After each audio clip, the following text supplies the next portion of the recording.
Mark the date on your calendar. Saturday, May 21st, 2022. It's the Southpaws 10th Anniversary Listener Appreciation Party. Join Jack Prince and I as we celebrate 10 years of Southpaws. We'll have a special musical performance by Rissa Jade. We'll have food and drinks available. We'll have a limited supply of Southpaws coffee cups available for sale. And we will be recording a brand new episode of Southpaws in front of a live audience. But this party is invitation only. You must be fully vaccinated and you must wear a mask inside the building. To request an invite to the party, email us at southpawsradio@gmail.com or call 616-723-6635. It's the Southpaws 10th Anniversary Listener Appreciation Party. Don't miss it. Be there.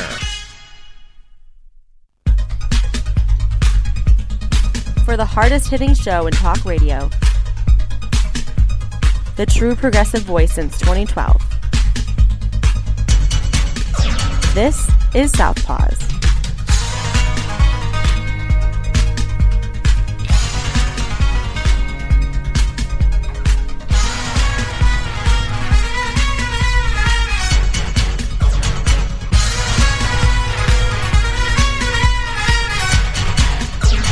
And welcome to Southpaws on the Pacifica Radio Network. We are the leaders of the revolution. My name is Darren Gibson. I'm your co-host.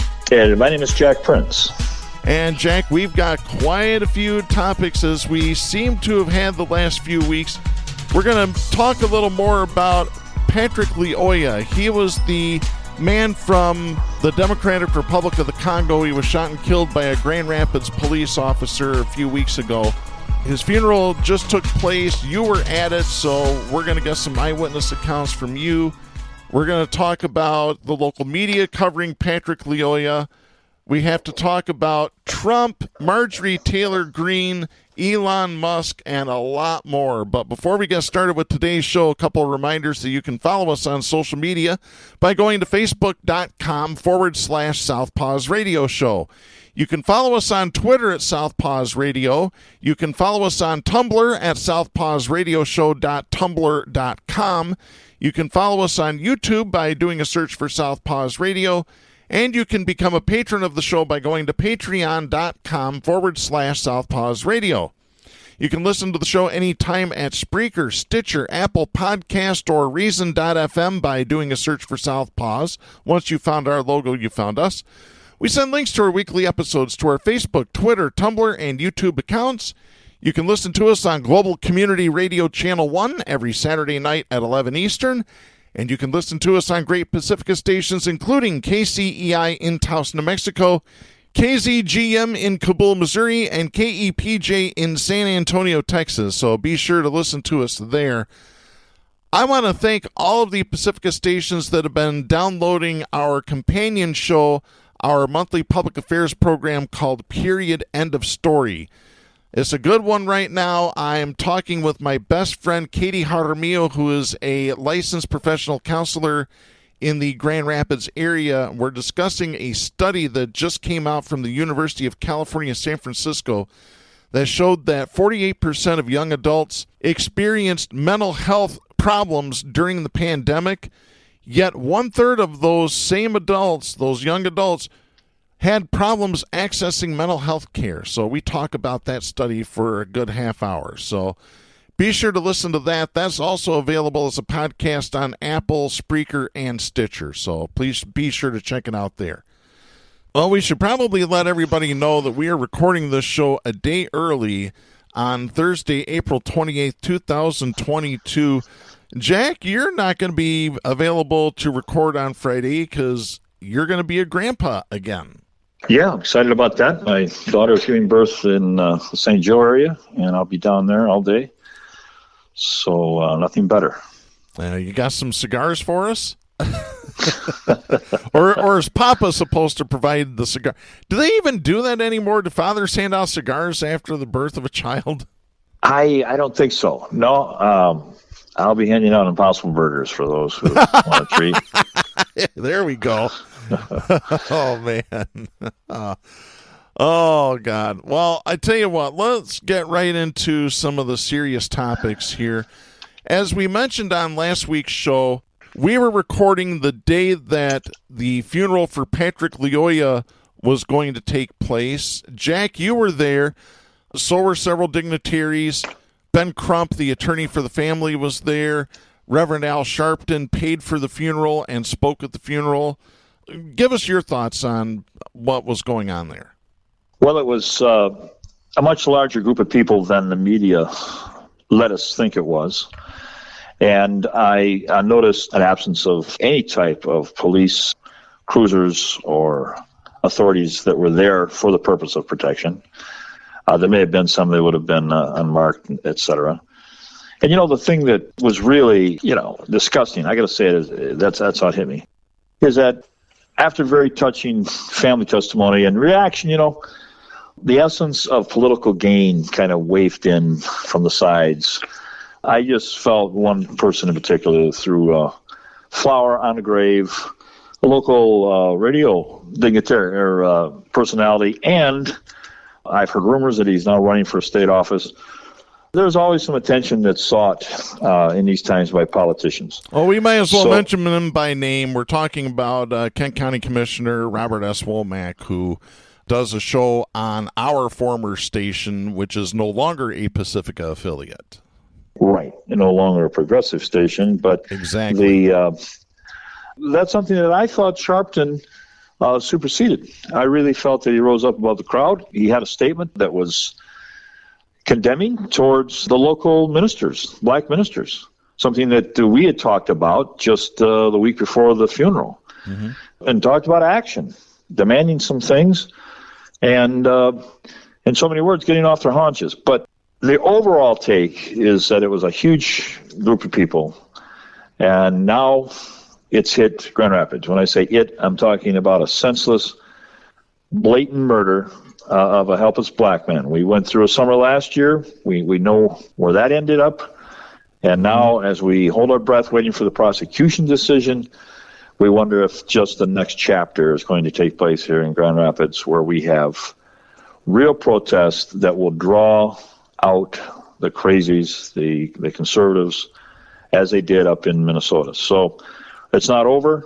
The man's been put to rest, and the community now is braced for the outcome of the investigation decision.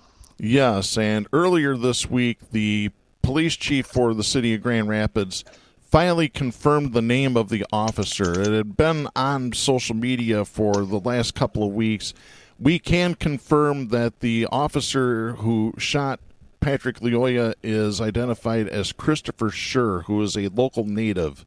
And I guess he's been with the department for, was it 7 years, something like that? 6-7 years, yeah. Yeah. So making a salary of almost $100,000 a year, who is watching a growing sum of money that's being collected for him, for his expenses, and has the unfledgling support of the white power structure here in West Michigan. Yeah, absolutely. So I tell you what, we've got another way to discuss this here. Our friend Jeff Smith at GRID, Grand Rapids Institute for Information Democracy, grid.org, GRIID.org, had an article published on April 27th where he calls out a member of the local media, actually one of the media organizations in town. Let me read this here. On Monday night, the day before it was announced which GRPD officer was responsible for shooting and killing Patrick Lyoya, WZZM reported on an event about how the community can heal. The problem with the story was that WZZM never questioned nor provided accurate context for which group actually organized the event. The so-called community healing event was organized by the group known as ICI Nation, which is a pro-police, police apologist group. GRID reported on ICI Nation last November after they produced a short video about a unity walk on the southeast side of Grand Rapids, which involved pastors and cops, which we talked about on the show when it occurred. The WZZM story provides none of the information that GRID reported. It doesn't question what it would mean to have real healing after a GRPD officer shot Patrick Lyoya in the back of the head. As if the WZZM story wasn't already bad enough, at the end of the story, the newsreader announced that the Acts Gospel Ministries, along with ICI Nation, will be hosting a first responders lunch May 18th in their parking lot. The last sentence states this. This is a direct quote. The community is welcome to continue conversations with first responders, including police officers. And I'm ending the quote there. So that's a rally for the police. Pretty much. That's plain and simple. That's a pep rally for the police. I'm sure GRPOA, the police officers union, they probably are just thrilled about this. Exactly. Yeah. Yeah, and see, the problem is, if you don't have enough dots to connect, things get blurry. The community here that supposedly needs healing, according to the article, they need to know that the get feel good kumbaya meeting has an objective behind it. It has an objective when it's organized by the police, by an apologist group for the police. Yeah. I don't know how they sifted in. I wasn't there. But they made it known that this shooter is Christopher Schurr. essentially a human. Yeah, they humanize him with little comments. They go under an umbrella that it's there to heal the community, but what it's really there to do is smooth over the feelings out there that might get caustic, that might begin to question the police and the handling. And so they have a bunch of sickening platitudes. Behind it, they have the objective to let this slide through and lead to no prosecution, which, you know, with the prosecuting attorney we have in charge of this, I'm bracing for it. I'm not going to make a prediction, but that's the objective for this so-called feel-good healing for Kent County. The real objective, they're apologists. They didn't come here to apologize for the murder of a black man. They didn't come in here for that at all. They came in here to fit their indicative assignment, and that was to make an apology for the white policeman, the cop. Yep. An apology for when I say an apology, for the unfortunate incident. Not a murder, not a shooting. The unfortunate incident, which they like to term a tragedy for all. I don't know how the hell it's a tragedy for all when this man is drawing his income, sitting home with his wife, getting kudos and support from white Republican politicians in the state, has a money fund over $15,000 the last time I checked, and yet it's a tragedy for all.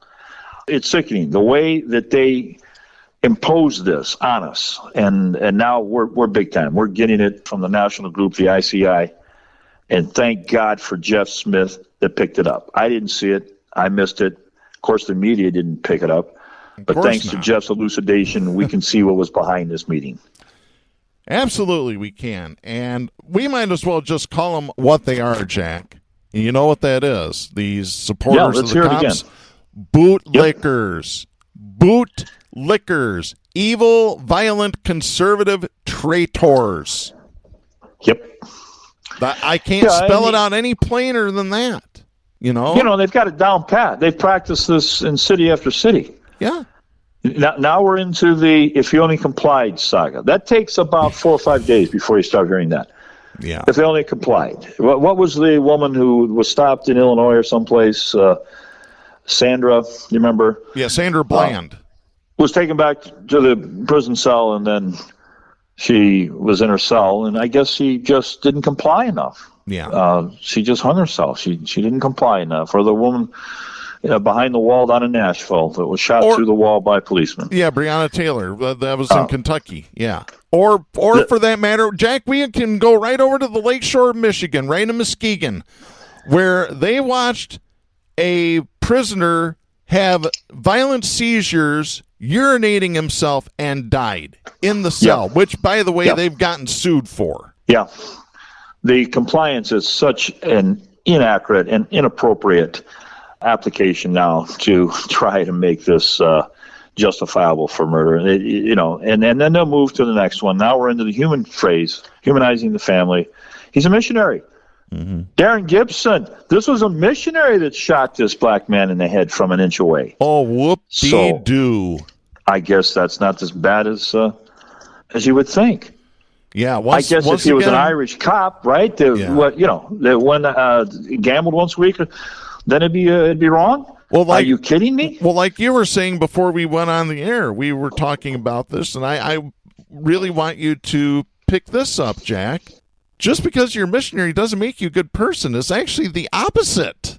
Ask the Native Americans in America. Yeah. Go to the grave sites up in Canada. Yeah. Yeah. Well, they dug up thousands of children that were put into the ground by missionaries, Christian missionaries. Yep. The sword stuck in the beach by Christian missionaries down in Florida when they first landed here. They claimed this region for the Pope and for Christ. Mm-hmm. Forget the fact that there are indigenous people that already lived here in a civilization. Forget that. So how anybody could equate honorability with being a missionary, it's a moniker that the progressives on Facebook said, that's a red flag. Not only is that a red flag that he was a missionary, he was labeled a servant of the Lord. Watch out. When you hear that duck, yep, servants of the Lord have a bloody, corrupt trail of history in the world, and it doesn't tickle me at all in any favor for this man because he was a quote, missionary. Incredible. By the way, just as an aside, did you see the story that came out of Florida? An atheist is now sued to have the Bible banned in the school district that serves his area because of the violence in it. Well, that's what they've done in Europe. They won't let it into a secondary school. Secondary schools in the United States, they have it there as a text for reference, et cetera, et cetera. Yeah. But not in Europe. They said, why have that? It's the most sadistic, genocidal book ever written. Yep, it sure is. Real quickly, Jeff Smith, at the end of his article, asked for folks to contact WZZM to hold them accountable for this story. So let's give them the direct number into the studio, 616-559-1300. I gave them a call. I called them up, and they pretended like they really knew very little about this. So give us a minute to look this story up. Of course, they couldn't find it. Oh, yeah, then they found it. There it is. And, well, we didn't really feel obligated to the community to go into much detail about the ICI. Although I said, would you think it would have been pertinent? Yeah, it would have been pertinent. Yeah, but, it's there's been a lot of stories that we've covered. We've covered this right from the beginning. And now Channel 8, you've cut your journalistic teeth with Channel 8. Yes, I did. Wood Television. Wood Television. And they've done a lot of coverage. I have to say that. Mm-hmm. And there's a lot of it that makes me grab the edge of my chair. But they've done a lot of coverage. I just find verbiage slipping in that begins to soften the impact of this and make it a let's all join and have a reform. Matter of fact, didn't they just announce today a new plan for reform? That's right on schedule. And, Jeff has another article that says reform, training, sessions, conferences where you go to Vegas and you spend a week with other cops on whatever moniker you want to have, de-escalation, whatever. They mean nothing. They do nothing. No. This is a man, Jeff Smith, who says there's only one way to stop the death at the hands of police. Anyone know what it is, folks?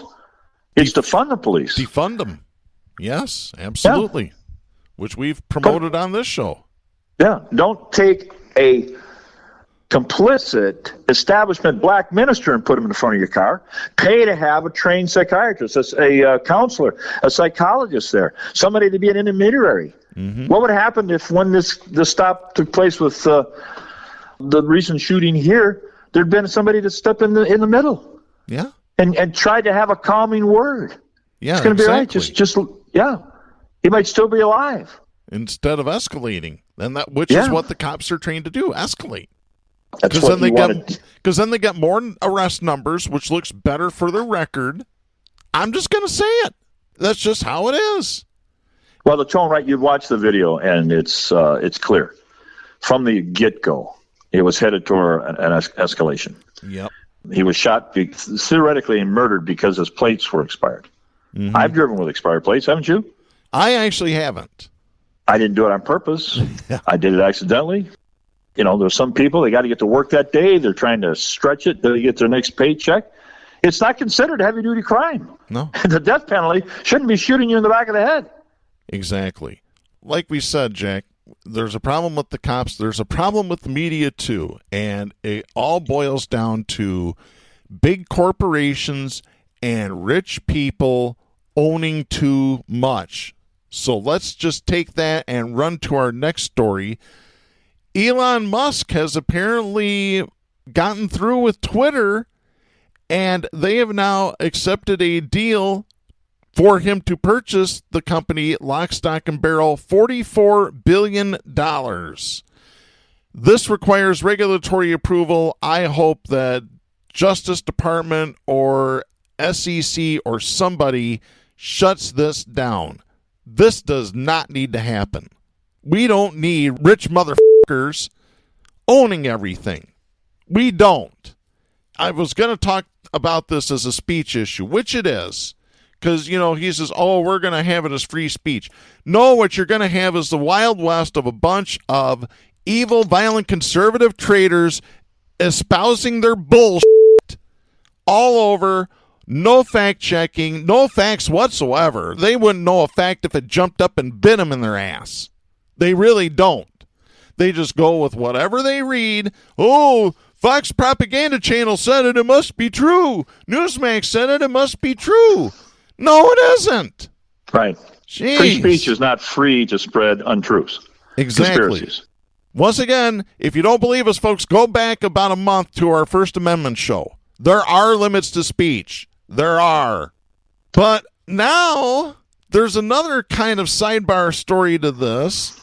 There's stories floating about that Musk is having problems coming up with the cash because $21 billion of the deal is supposed to be cash, and I just read a story earlier today that he's having trouble raising it, and he's like cash poor, I guess is what they call it. If you want to call it that. No, we're all cash poor here among us slobs because we're all poor, paying, what was the statistic I saw today? During the Great Depression, 22% of a person's income went to housing. You know what that percentage is now? 14. It's over 30, isn't it? 14. It's dropped, and that ain't good. In other words, housing is getting more expensive now than it was in the Great Depression. You know why? Because the rich people have it rigged. As George Carlin said, the table is tilted, folks. The game is rigged. Yeah, folks, the day is coming when the middle class, even the upper middle class, will not be able to afford having a home. We're already there. American dream, which George Carlin said, the American dream, they call it a dream because you got to be asleep to believe it. Absolutely. Well, I've got this kind of a sidebar story involving Elon Musk and one of his other ventures, Starlink, which I almost have bought because I have no internet where I live. So if I want internet, I have to give Elon $100 a month plus $500 for equipment. Well, not anymore. The rates have gone up, and people aren't getting their equipment. I have this story. This is Kate Duffy writing for Business Insider. This is dated April 24th. Alan Sibby was fed up with his satellite broadband provider because Zoom meetings, live streaming, and other basic internet services just wouldn't work. So in February of 2021, Sibby, who lives in the mountains of North Carolina, paid a $100 deposit for a SpaceX Starlink uplink kit. He told Business Insider that since then he's heard nothing from the satellite company. He hasn't received his uplink kit, and Starlink just raised their prices across the board, even for customers who are still waiting to receive their hardware. So the uplink kit goes from $500 to $550 for customers that have already paid a deposit. If you haven't paid a deposit, it goes from $500 to $600. So you're getting penalized $50 for not signing up earlier. The monthly Starlink subscription cost goes from $99 a month to $110 a month for everybody. So Alan Sibby requested a refund at the end of March. He's been having trouble getting his money back because he can't get a hold of the company. He told Business Insider, quote, "I feel I was scammed by Starlink. This is not fair business practices. The company had my money for over a year. I need that money back. There shouldn't be any conditions on how to receive my money back." End of quote. Sibby isn't the only customer frustrated with Starlink's delays, price hikes, and apparent lack of customer service. Rich Kesher in South Virginia said he had had trouble getting a Starlink deposit refunded after about a year. He told Insider of an outrageous lack of communication from Starlink, which had pushed back its expected start date for service in his area from November 2021 to later this year. Ketcher said, quote, "The price increase was the final straw," end of quote. After ordering Starlink in April 2021, Denise Elise said that she received 2 emails from Starlink. One was a payment confirmation. The other was the notification about the price hike. She told Insider, quote, "I don't want to cancel my order because I live in a rural area and need some kind of internet. I really want to try this," end of quote. However, she said she was unhappy that Starlink had increased prices before she received her uplink kit, adding that Elon Musk, quote, "was making money on our money," end of quote. She also said that Starlink has not responded to any of her emails. Business Insider tried to intervene on behalf of the people that they interviewed for their story and sent an email to SpaceX, which owns Starlink. SpaceX did not respond to Insider's request for comment. They must be busy up at the International Space Station. Who knows? Yeah. Jesus. There is no justice for the corporation corruption. None. No. They can pull this crap, and they know they can pull it. That's why they do it. Exactly. I mean, we're talking about a man, a president. I don't want the story to come back to it, but Trump was just penalized $10,000 a day for not supplying the requested documents from the White House. And the trouble is, you're not going to pay it. You won't pay that. Actually, let's get into that story. I've got it right here. This is Harper Neidig writing for The Hill. This is dated April 25th. A New York State judge Monday found Donald Trump in contempt of court for not turning over documents after he was ordered to comply with a subpoena from the New York Attorney General's office. New York Supreme Court Judge Arthur Engoron ordered Trump to pay $10,000 a day until he's shown that he's complied with the document demands. New York Attorney General Letitia James, Democrat, applauded the ruling on Monday. Here's what she said in a statement. Quote, "Today justice prevailed. For years, Donald Trump has tried to evade the law and stop our lawful investigation into him and his company's financial dealings. Today's ruling makes clear, no one is above the law." End of quote. Well, I'm just going to stop there because, Jack, you mentioned I believe it was a tweet or a quote from Mary Trump, his niece, that said he's never going to pay that. He'll never pay that. And do we even need to hear that from her? It's obviously true. Yeah. But there's no damn way he's going to pay that money. This is a guy who openly defies, and his cronies, subpoenas by the U.S. government. So he's not going to pay the $10,000. Everybody goes, "Oh, look at that, man. He landed a few punches on Trump." You can't land punches on Musk. You can't land punches on these corrupt corporations. You can't land. That's the way it works. Mm-hmm. They screw you. You have no way of getting back at them. That's the hell of it. Yeah, because they wrote the rules in their favor, purposely. Folks, the only way justice is going to prevail is what I've been saying on this show for several months now, and that is hashtag eat the rich. And I don't mean figuratively, I mean literally. Yeah, a little meat tenderizer, but you've got to realize where the enemy is. Yes. It's not minorities. It's not the dirty, rotten immigrants. Those aren't my labels. That's the Fox News. They're not your enemy. It's not union workers. It's not the teachers. No. The enemy's the rich. Yeah. And you want to know where to find them? Go out into the jungle. Yep. Not the jungle out into the green jungle. I'm talking about the blue-tinted window jungle down in the cities where you can't see into the windows. And they have these underground parking lots. And the Mercedes just zip down into the parking lot, nice and safe. They go up into this building that you cannot see into. They can see out.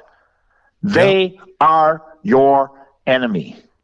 Yep. They're the ones you need to take that angst and direct it in creative manners and fight back because they run the world. They run your life. They're a club. And as our hero and our prophet Carlin said, you ain't in the club. It's a big You're club, not in the club. And you ain't in it. Yeah, you can also find them in the jungles of suburbia metro areas. Like Ada, Michigan, just outside of Grand Rapids, where you can find the DeVosses and the Van Andels and the trail, whoever. if you're in the jungle and you're looking for the trail, if you're looking for evidence, you'll see gated communities. You'll see a little booth with a guy sitting in there, and then there's these nice bricks blocking your way with an iron gate over the top. They live in there. Yep. They live in there. It sounds like we're hunting wild game. These are locations that they hang out. Rochester Hills. Oh, yeah. Oh, yes. Yeah. Everybody knows where the rich reside in your state. It's not complicated, folks. It's easy. Oh my gosh. $44 billion. $6 billion to stop world hunger. Not an issue. Not a concern. $44 billion so you can control more the minds of people than it's already being done. Absolutely. I don't know if our next subject has a mind of her own or she just regurgitates what she's told by QAnon or whatever. But, Jack, we got to talk about your favorite girl, Marjorie Taylor Greene. Cuckoo! Of Georgia. I have two stories. They're both by Brian Metzger, writing for Business Insider, and they're both dated April 22nd.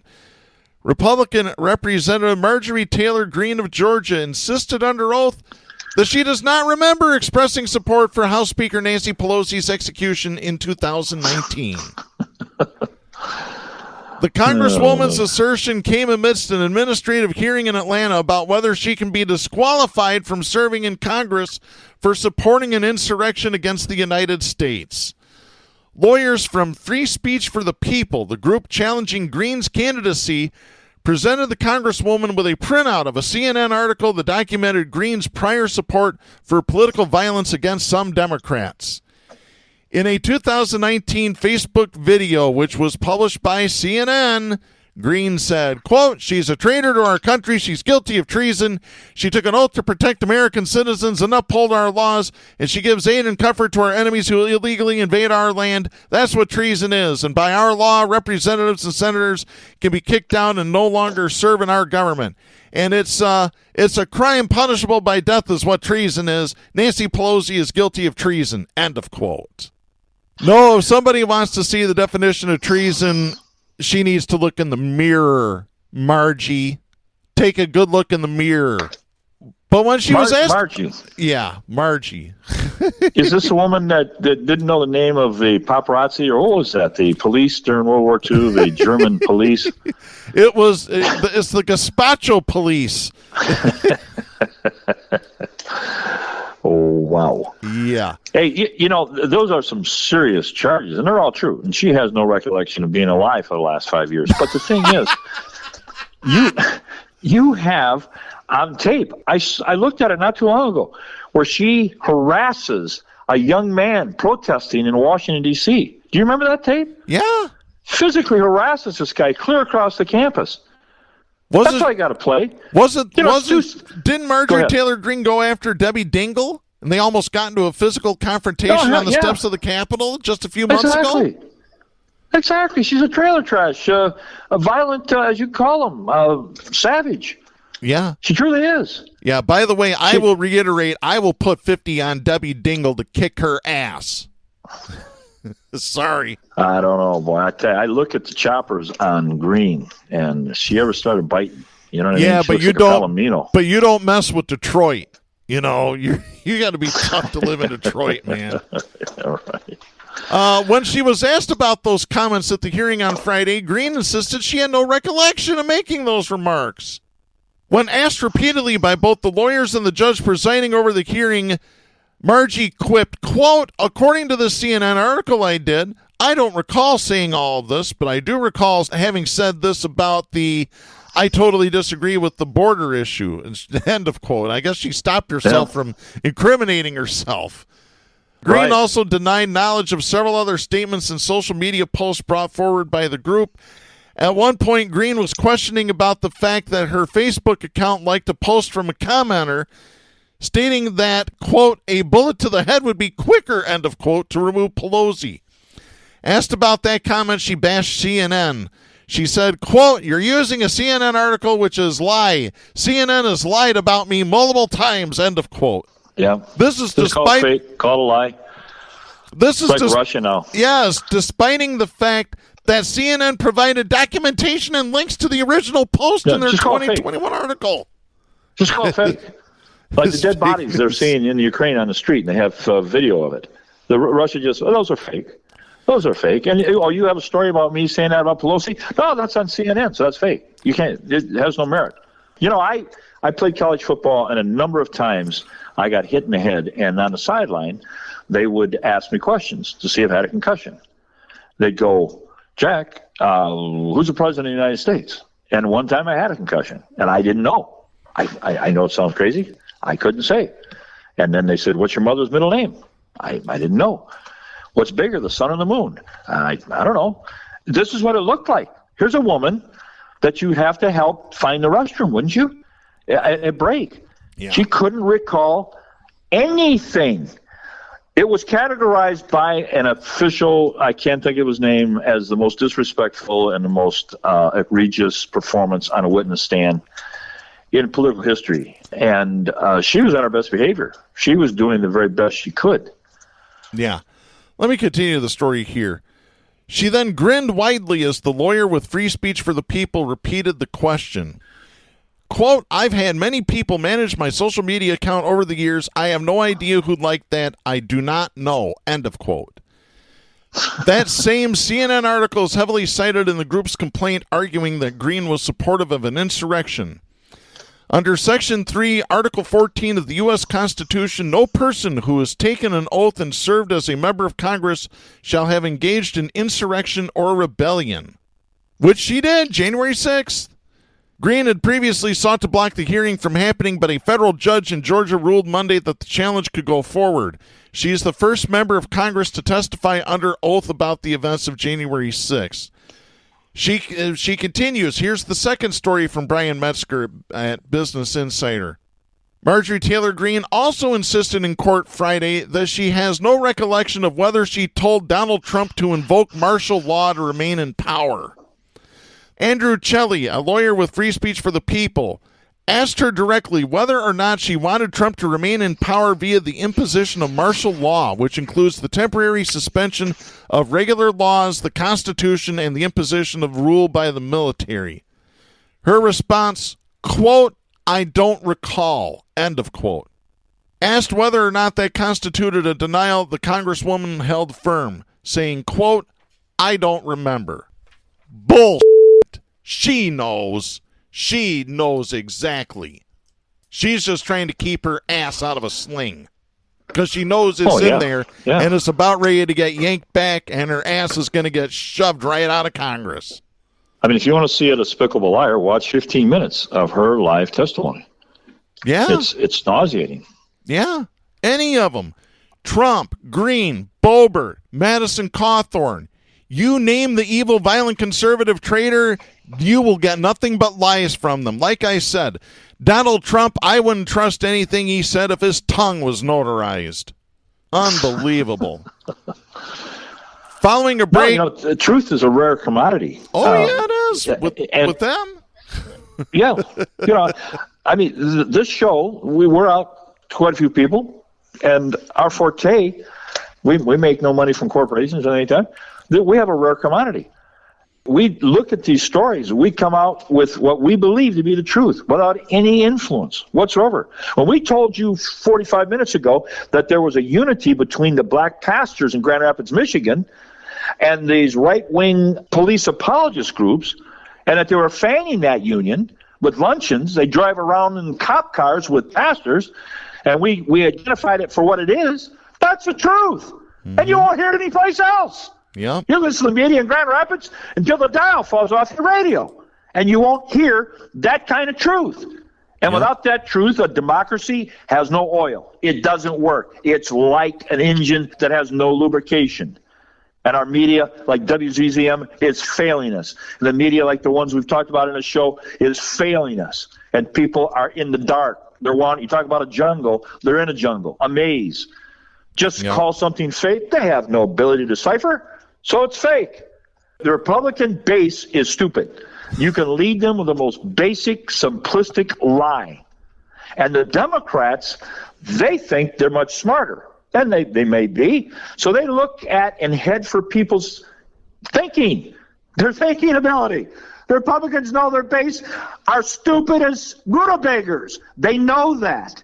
So they get little simple, profoundly emotional lies that hit the stomach of human beings. Hit the stomach. If you watched Marjorie Taylor Greene's performance, your stomach would be sickened. Forget intelligent debate. You're looking at a bold-faced liar who's leading people in our Senate in Washington.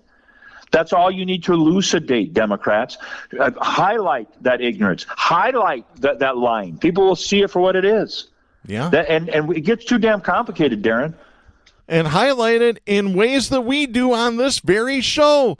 Exactly. Do not be philosophical about it. Do not be intellectual about it. If they're going to get in the mud, you get in there and you hold their head under. Exactly. Do you think me and Darren practice the emotion? Do you think Darren says, hey, on minute 53 in our broadcast, show a little passion? No, we talk about this stuff, and we're pissed off. We're sickened. We see democracy being bludgeoned in the head. We see leaders like Marjorie Greene leading us into darkness. We're not acting this out. We're sickened by this crap. Yeah. Oh, absolutely we are. Let me continue real quickly here and finish this. Following a break, Greene was again asked about whether or not she advocated for the imposition of martial law. She once again responded by saying that she did not remember. Though there's no publicly available information that Greene herself advocated for the idea, her refusal to answer is notable. Because she is testifying under oath, she may be found to have committed perjury if she outright denies anything that ultimately ends up being true. Former National Security Advisor Michael Flynn previously said that Trump should impose martial law in a Newsmax appearance in late December 2020, which he also advocated to Trump directly. So there you go. Like I said, evil, violent, conservative traitors. Every single damn last one of them. Unbelievable. And yet, you think she's going to see any time? You think they're going to kick her out of Congress? No. Because nobody has any guts anymore to do anything about it. Her stupid-ass base down there in Georgia, right? They'll have it that she was heroically harassed and cross-examined, and she stood her ground by repeating 50 times. I think it was 50 times. I don't recall. I don't remember. I'm no Hillary fan, but if I'm not mistaken, Hillary was on the stand for a hell of a lot longer. What was it, 10 hours or something like that? Yeah, exactly. Answered every question, put out information that you could cross-check. You could go then and find out if her answers were veracious, if they were the truth. Yeah. Not with Margie. No. I don't know. And then that big chin grin of hers, still my blood boils just thinking about her. Yeah. Well, I've got a couple more for you to get your blood boiling here. Stop. Hammer time. Oh, yeah, it's hammer time. It is time to drop the hammer on the douchebag of the week. And we've got 2 winners for you this week, Jack. And every time we have 2 winners, we got to have Wade Garrett chime in. The double douche. Who is that guy? Gentlemen, Wade Garrett. Holy shit. Exactly right. Exactly right. So winner number 1 this week, conservative talk radio host out of Michigan, Trucker Randy Bishop, which the word I have for him rhymes with trucker, and you can't say it on FCC regulated airwaves. This story comes from Deadline Detroit. This is dated April 24th. A conservative Michigan radio host who reportedly pushed for a forensic audit of the 2020 election results said on his show that families should be all white. The Detroit News reported on Trucker Randy Bishop's March 31st comments.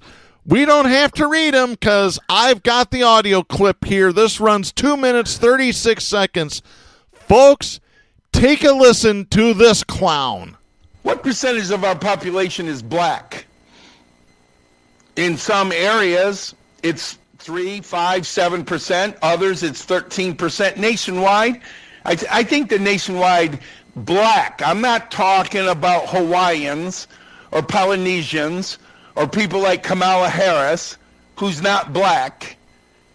I'm talking about real African American heritage black people. So why are we talking so much about voter suppression to black people not being allowed to vote? Hold on a second. What does he mean by what does he mean by this? Unbelievable stuff. Let me continue here. Because they can't get an ID. Why are we allowing such a small percentage of our population to control our society? Because they own the media? Because they own the politicians? Because they own the public schools? Hold on a second. Who the does he think he's kidding? Really? It's so crazy you can't even reply. I mean, who owns the media? It's the rich people. It ain't black people. It's the rich. Yeah, it's so crazy, far from the truth. It's like they put a bowl of soup in front of you at the restaurant, and it's got a rat turd on top. You're speechless. Oh, God. Jack, I got to continue playing this. Let's continue. Indoctrination of our young people, folks, you will not believe what this country looks like 20, 30, 40 years from now if we continue down this path with public indoctrination of our kids on their socialist, communist agenda. What is it? Holy God. Destroy the nuclear family. Hold on a second. If you want to see some real brainwashing going on, go walk into your church on a Sunday morning. Let me continue. Destroy it.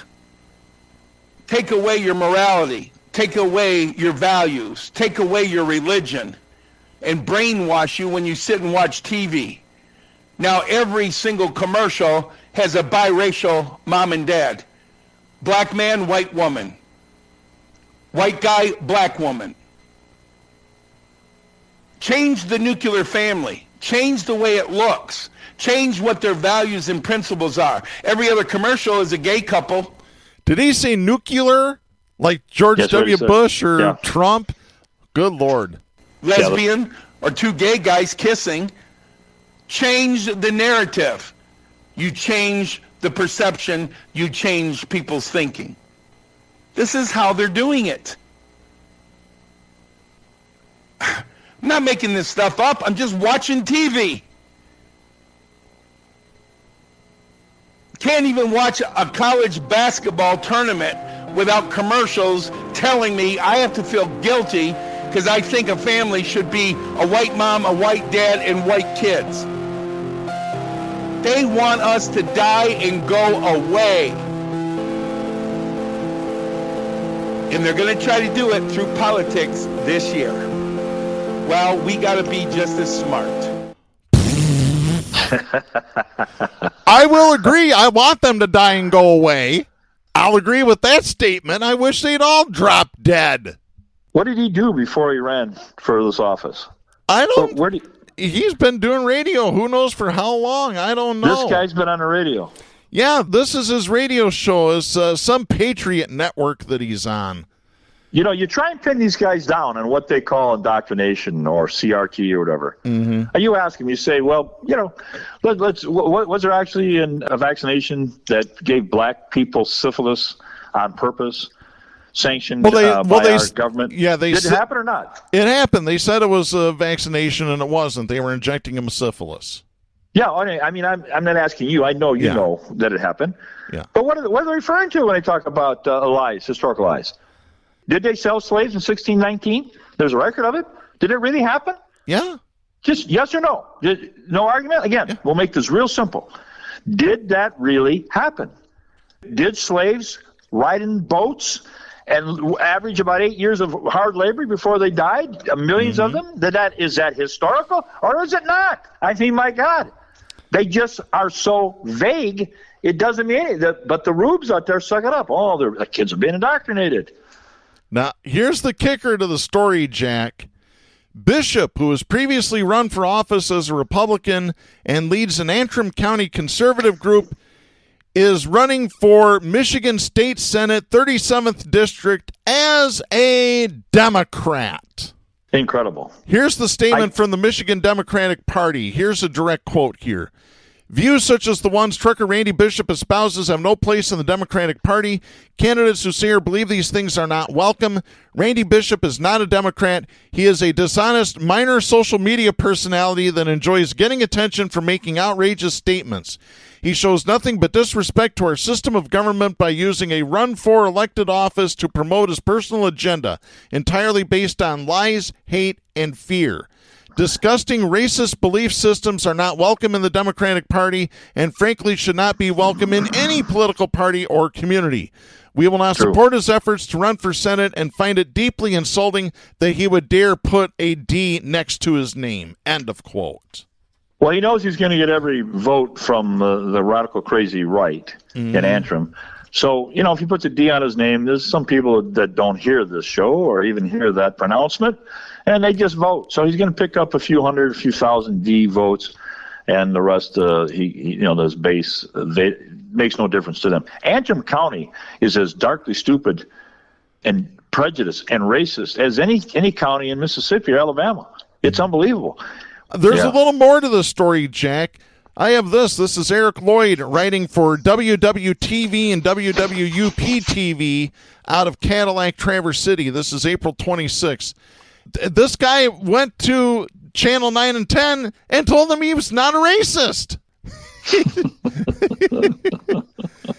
Quote, I'm not a racist. I don't have a racist bone in my body. End of quote. Well, we just played the clip, folks. What do you think? God. So not only is he a liar, he's delusional. Time to get the net, just like Lewis Black said Saturday up at the Soaring Eagle Casino. All them ones that converged on Dealey Plaza looking for JFK Jr. to come back from the dead, fly a helicopter over and drop a nut on the whole bunch of them and lock them up. I agree with him. Yeah. Unbelievable. Well, they're dangerous. They are. You think cockroaches are dangerous? You think carpenter ants are dangerous? Yeah. Nothing. These people are destructive. I mean, they are dangerous. If they're that crazy, I mean, what's the litmus test? If somebody's on the street, they think they're Jesus, right? Yeah. That's the first question. The second one is, do you really think JFK is going to return back out of the ocean, rise out of the ocean? It's insane. But Like we're seeing Aquaman. things that are so insane that it goes unchecked. I know. It takes your reason away when you hear them. Well, I've got one more for you, Jack. Winner number 2 this week is Oklahoma Republican Party Chair John Bennett. This comes from Lee Moran writing for the Huffington Post. This is dated April 27th. Oklahoma Republican Party Chair John Bennett, who's running for Congress, he has resigned his seat as the chair of the Oklahoma GOP so he can run for Congress. He said that he wants to put Dr. Anthony Fauci in front of a firing squad. And the crowd at a campaign event clapped and cheered. In a video that Right Wing Watch shared online Tuesday, which has now gone viral, Bennett ranted, quote, we're fighting communist Democrats, establishment rhinos. We're fighting against a system that stole the election in 2020 and nobody had been held accountable. End of quote.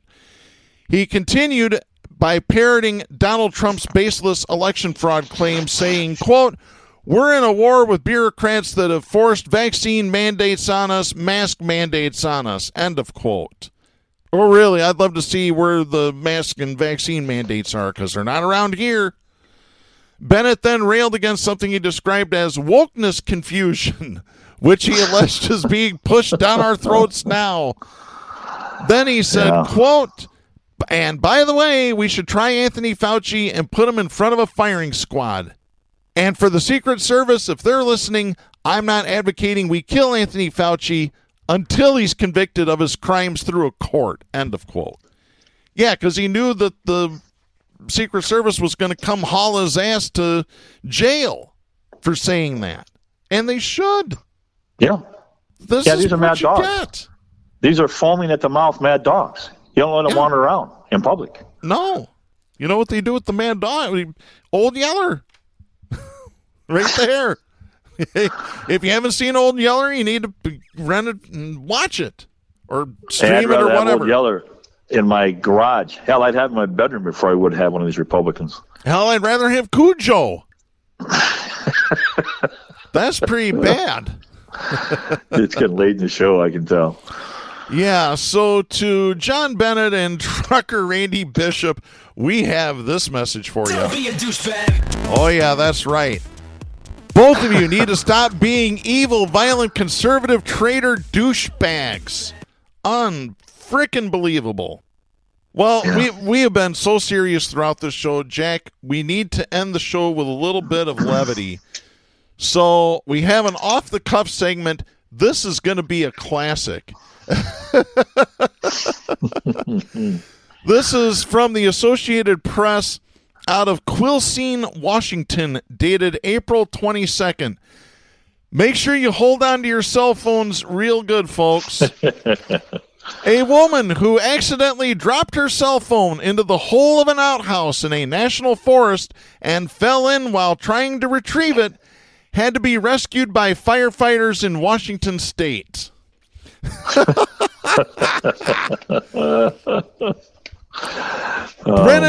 Brennan Fire Department Chief Tim Manley said the woman, who was at the top of Mount Walker in the Olympic National Forest northwest of Seattle, had been using her phone when it fell into the toilet last week Tuesday, according to a report from the Kitsap Sun newspaper. Oh, man. Manley said, what a picture. Yeah, Manley said she disassembled the toilet seat and used dog leashes to try and get the phone, and eventually used the leashes to tie herself off as she reached for the phone. That effort failed, and she fell into the toilet head first. Hey, shit happens, but you don't have to jump into it head first. Oh, my God. Oh, geez. Chief Manley said, quote, "They didn't work very well, and in she went," end of quote. Is that kind of like the Nestea plunge? I don't know. Yeah, right. Oh, man. Oh, good You know, God. we talked about that scene in Slumdog Millionaire where the little kid fell in. Yeah. And, could you ever really wash yourself enough after that? I mean, think about it. Well, let's get to that part here. The woman was alone and tried to get out for 10 to 15 minutes. Reunited with her cell phone, she got desperate and called 911, according to Chief Manley. Responding firefighters passed her blocks to stand on to reach a harness, which they used to pull her out of the vault. Is that what they call it? I thought it was a pit. I thought it was a shithole. Oh, good Lord. We got them coming, folks. We've got them coming. This is maybe one of the best off the cuffs ever. Yes. The Brennan Fire Department said the woman was uninjured. The department added that she was washed down and, quote, strongly encouraged to seek medical attention after being exposed to human waste, but she only wanted to leave, end of quote. By the way, the woman remains unidentified. I don't blame her. Manley said, quote, "I've been doing this for 40 years, and that was a first," end of quote. I bet it was. So, Jack, I wrote a song about this story. Would you like to hear it? I would love it. Oh, first off, I need to apologize to the late Benny Bell, who's probably going to spin in his grave when he hears this. So here it goes. A woman was using an outhouse and dropped her cell phone in the pit. She fell in when she tried to get it, and her body got covered with shaving cream. Be nice and clean. Shave every day, and you'll always look keen. That's fantastic, and that's historical. Yes. 1940s. That song came from the 1940s. It's a classic. You hear that on Dr. Demento's show. It's awesome. Well, before we are left on creek without a paddle, we should probably get out of here. Folks, we'll be back next week. I'm Darren Gibson. I am Jack Prince. Please support independent media and the First Amendment. The stations that carry Southpaws do not necessarily share the opinions expressed on the show. Southpaws is protected by the First Amendment to the U.S. Constitution and is copyrighted by Big D Entertainment. All rights reserved.